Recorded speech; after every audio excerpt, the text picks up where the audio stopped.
What's up, backyard people?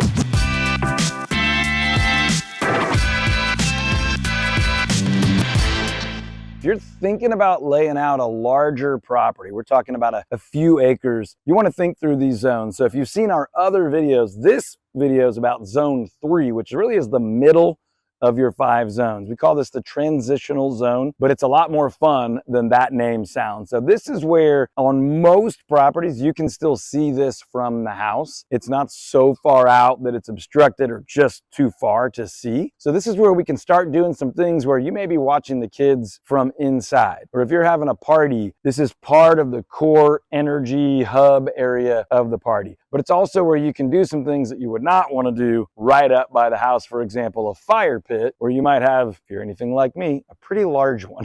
In some areas where you might have a small acreage property, you're still in the city limits. You're not out in the county or beyond. And so you've got some restrictions.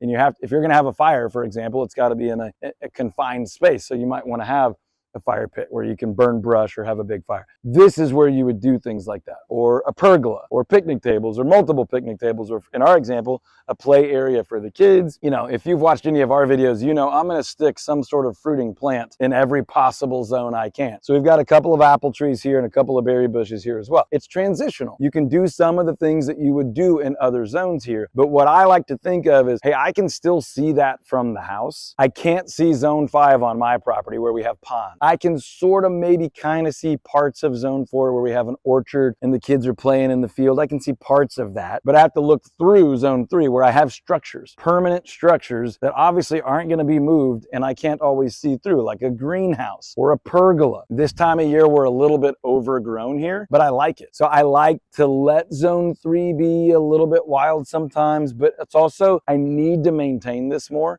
It gets used more. It's visible from the house. Guests are here a lot. So for us, again, I like boundaries. I like defined spaces. So this one is defined by this berm. You probably can't see it as well in the video. It's just a raised mound. And it's honestly to keep drainage from the back zones out of these zones, because this is the upfront, up close and personal zone. So I don't want drainage water coming in here. So we're pushing it away. But I also like that edge. Also over here, edge by a drainage ditch, greenhouse, middle pergola, decomposed granite, sitting area, lots of extra chairs. When we have friends over for like our big crawfish parties and stuff, this is where a lot of people are throwing a camping chair just on a harder surface.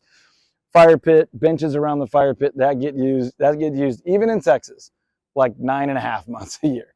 So if it's even remotely cool, we're probably burning something.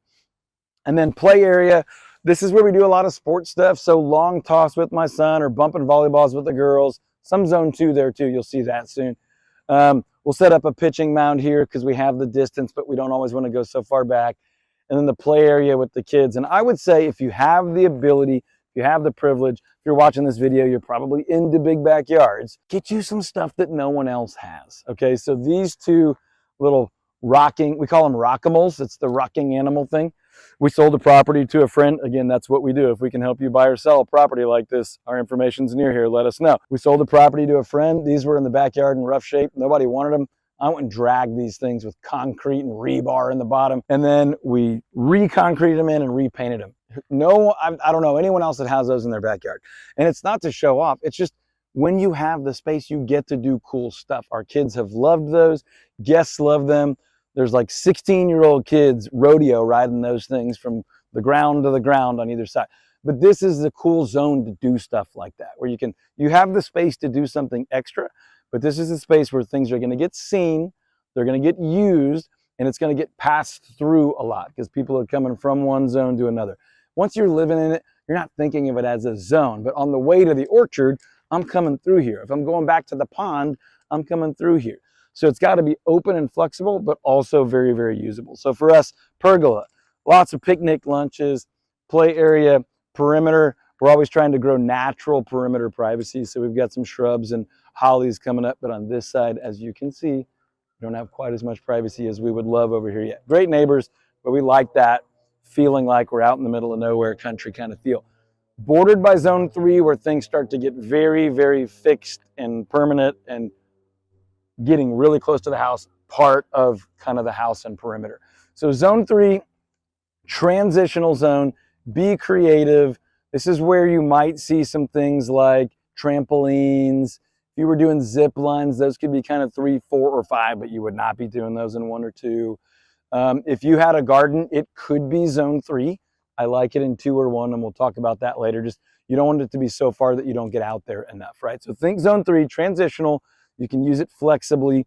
If you're thinking about putting together a property like this, buying one or selling one, we are thrilled to help you do that. This is what we do all day, every day. But make sure you download the PDF that's somewhere around this video that talks about why each zone makes sense, how you use them, how to maximize the use of your property, whether it's half an acre or 10 acres or anything in between.